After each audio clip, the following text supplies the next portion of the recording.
Break के बाद स्वागत है आप सभी का। बात करेंगे एशिया कप में चल रहे भारत और पाकिस्तान के बीच हो रहे मैच की। यहाँ पर जिस तरीके से सिचुएशन है, बहुत ही खराब स्थिति है। आपको बता दें, यहाँ पर 31 रन पर एक विकेट गिर चुका है भारत का और भारत को 330 रन बनाने हैं। और शुरुआती झटके के बाद भारतीय टीम यहाँ पर रिकवर करने की कोशिश कर रहे हैं। देखना होगा रिकवरिंग कितना कामयाब हो पाती है, कितना फायदेमंद हो पाती है। लेकिन जिस तरीके से स्कोर है पाकिस्तान का, 329 रन का स्कोर बनाया है और 330 रनों का लक्ष्य दिया है। शुरुआत में ऐसा नहीं लग रहा था कि शायद वो इतना बड़ा विशाल स्कोर देंगे भारतीय बल्लेबाजों को, लेकिन हुआ वही, गेंदबाजी फ्लॉप हो गई और 329 रन का लक्ष्य, 329 रन बनाए, उसके बाद 330 रन का लक्ष्य दे दिया है भारतीय बल्लेबाजों के लिए। हमारे साथ इसी पर चर्चा के लिए जुड़े हैं रमेश यादव, क्रिकेट एक्सपर्ट। रमेश जी, यहाँ पर स्थिति बिल्कुल डामाडोल है, नाजुक स्थिति है भारतीय बल्लेबाजों की। आप जिस तरीके से पहले कह रहे थे कि शायद 300 रन बन जाए, 330 बन जाए, और वही हुआ, 330 का लक्ष्य रखा गया है और यहाँ पर 31 रन पर एक विकेट गिर गया है। क्या लगता है, कितनी सकारात्मक स्थिति है, कितना नकारात्मक है भारत के लिए? जी रमेश जी। इस पिच की बात करूंगा तो इस पिच पे अगर कोई भी जोड़ी 100-150 की पार्टनरशिप बना सकती है। ये पिच इतनी माकूल है बल्लेबाजों के जी। वो गौतम गंभीर का बैड लक रहा और साथ में भारत का बैड लक रहा। गौतम गंभीर सस्ते में आउट हो गए और अब देखिए भारत का 1 रन पे 1 विकेट था। अब भारत ने जिस तरह से 30 रन बनाए हैं 4 ओवर में, इससे लग रहा है कि विराट कोहली और सचिन तेंदुलकर बिल्कुल अपने आप को इस मैच को जीतने के लिए उनके जज्बात मुझे साफ नज़र आ रहे हैं। और अब देखिए सचिन का जो रिएक्शन आप देख सकते हैं, सचिन जो जिस तरह से अपने आप को ब्रीदिंग कर रहे हैं एज ए ब्रेन मेंटर के तौर पे, एज ए ब्रेन कंडीशन के तौर पे जो एक्सरसाइज करनी चाहिए लंबी इनिंग खेलने के लिए, आपको एक्स्ट्रा ब्रीदिंग करनी चाहिए। एक्स्ट्रा ब्रीदिंग करने से आपका कंसंट्रेशन बना रहता है। तो मैं सचिन को आप नॉन स्ट्राइकर एंड पर भी देख सकते हैं, सचिन जिस तरह ब्रीदिंग कर रहे हैं, तो सचिन काफ़ी डिटरमाइन है एक बड़ी इनिंग खेलने के लिए, टीम को जिताने के लिए।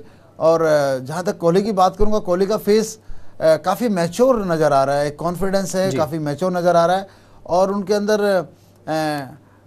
ये चीज़ साफ दिखती है कि वो एक बड़ी इनिंग खेल जाएंगे। और क्रिकेट एक बॉल का गेम है, वो अलग बात है, पर जहाँ तक इस वक्त मैं मैच की बात करूँगा, इस वक्त पूरी तरह मैच भारत के कब्जे में, क्योंकि 5 ओवर से पहले ही भारतीय टीम 30 रन बना चुकी है। और दोनों बल्लेबाज का जो फिजिकल बॉडी लैंग्वेज है, अगर यही बल्लेबाज 150 ओवर की पार्टनरशिप बना देते हैं तो आप फिर तो सारे दर्शक भी जो आज गौतम गंभीर के बाद नाउम्मीद होके बैठे हैं। देखिए रमेश जी, बेशक ये जो मैच है मीरपुर का वनडे मैच है, लेकिन अब जो फॉर्मेट है, जो खेलने की शैली है, बदलनी पड़ेगी क्योंकि लक्ष्य ज़्यादा है रमेश जी। ऐसे में अब प्लेट करना या 1-2 रन लेना, ये कहीं ना कहीं अब जायज़ नहीं है भारतीय बल्लेबाजों के लिए।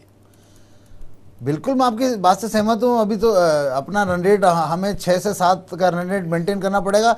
तो ऑलरेडी अभी देखिए भारत का स्कोर 38 रन है और शायद ये 5वां-6वां ओवर चल रहा है। तो ऑलरेडी ये रन रेट के जहाँ तक बात करूँगा तो ऑलमोस्ट ऑल हम रन रेट वगैरह से टच कर रहे हैं। ज़रूरत है कि हम विकेटों को बचा के रखें।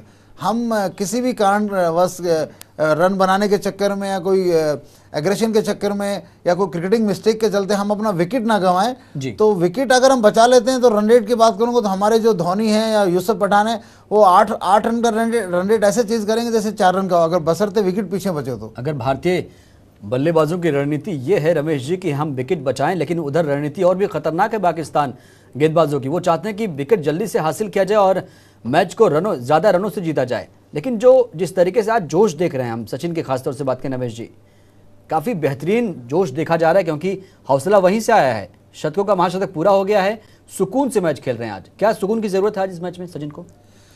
बिल्कुल, सचिन को एक जिसको कहा जाए, उन्होंने खुद अपने इंटरव्यू में कहा कि मेरा 50 किलो वजन कम हो गया। मैं जहाँ तक मैं कहूँगा उनका 50 किलो नहीं, उनका शायद ज़िंदगी का एक बहुत बड़ा पत्थर, मील का पत्थर का वजन उनका कम हो गया और एक बहुत फ्री माइंड से खेल रहे हैं। उन्होंने जो अभी थर्ड मैन के तरफ जो शॉट खेला है, जो गेंद 6 रन के लिए बाउंड्री के बाहर गिरी है, वो देखिए वो शॉट उन्होंने कई महीनों के बाद खेला आज। और वो जिस तरह से ब्रीदिंग कर रहे हैं, जिस तरह से अपने आप को, अपने एनर्जी को रिजनरेट कर रहे हैं, क्योंकि इस मैच में आपको पता है आजकल जो बीसीसीआई के, जो आईसीसी के रूल हैं, उसमें आपको रनर भी नहीं मिलेगा। और भारतीय टीम फील्डिंग करके आई है और फील्डिंग के बाद इनको लंबी इनिंग खेलनी है, तो रिजुनेशन की ज़रूरत है, एनर्जी की ज़रूरत है।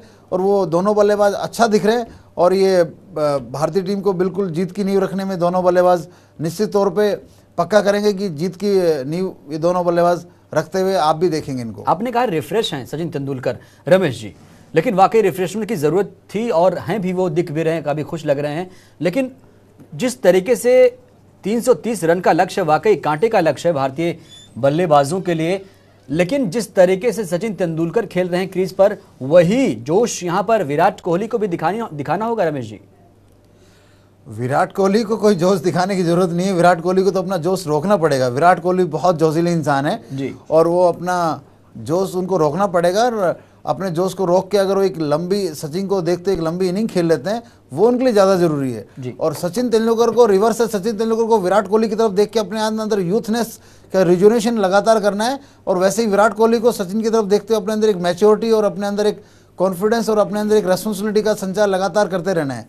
दोनों ही जो बल्लेबाज इस वक्त क्रीज पे हैं, दोनों का जो बॉडी लैंग्वेज है वो दोनों के लिए, दोनों अगर एक दूसरे को देखते हैं, एक दूसरे को अच्छा कम्प्लीमेंट देते हैं, तो ये बहुत दोनों सतह की साझेदारी तो इनकी निश्चित हो ही जाएगी। और अगर इस साझेदारी दोनों के शतकों में बदल जाए तो मुझे कोई ताजुब नहीं होगा।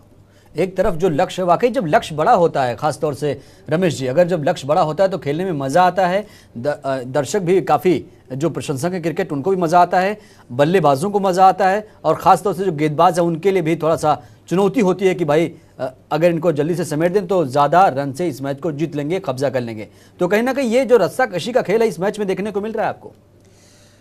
ये मैच बिल्कुल, जहाँ तक इस मैच की बात करेंगे तो कोई मेरे नज़रिए से मैच 48-49 ओवर तक खींचेगा, और ये मैच जब भारत इसको जीतेगा उसके बीच में पड़ाव ये एकदम तराजू की तरह ऊपर नीचे होगा। लेकिन मैं भारत की जीत के लिए सुबह से आश्वस्त हूँ, और मैंने जब 330 का टारगेट मिला तब भी मैं आश्वस्त था, और अभी भी मैं कहता हूँ भारतीय टीम इस स्कोर को 330 को चेज कर लेगी, बशर्ते अपने नर्वस सिस्टम को, अपने ब्रेन को रिलैक्स रखें और इसको एक नॉर्मल मैच की तरह खेले, क्योंकि पिच बिल्कुल फ्लैट हो चुकी है और पिच बिल्कुल बल्लेबाजों के लायक है, और गेंदबाजों को उससे कोई खास मदद मिलने वाली नहीं है। वाकई रमेश जी, वाकई आप एक सच्चे भारतीय, इसमें कोई शक नहीं, क्योंकि भारतीयों की फितरत यही होती है कि वो हमेशा आशावादी होते हैं, और यही आशावादी आज इस आशा के साथ यही देखना होगा कि जो मैच चल रहा है वो हमारे कब्जे में है, खासतौर से लक्ष्य बड़ा है। लेकिन हाँ, राह कठिन नहीं है, राह कठिन भी है, लेकिन जिस तरीके से लक्ष्य है उसका पीछा अगर विराट कोहली और सचिन तेंदुलकर मिलकर ऐसे करते रहेंगे, शायद ये मैच हमारे पाले में आ जाएगा। चलिए, बहुत बहुत शुक्रिया आपका रमेश यादव जी, आप क्रिकेट एक्सपर्ट हैं, बहुत बहुत शुक्रिया हमारे साथ जुड़ने के लिए, अपनी बात रखने के लिए, चर्चा करने के लिए आपका बहुत बहुत शुक्रिया।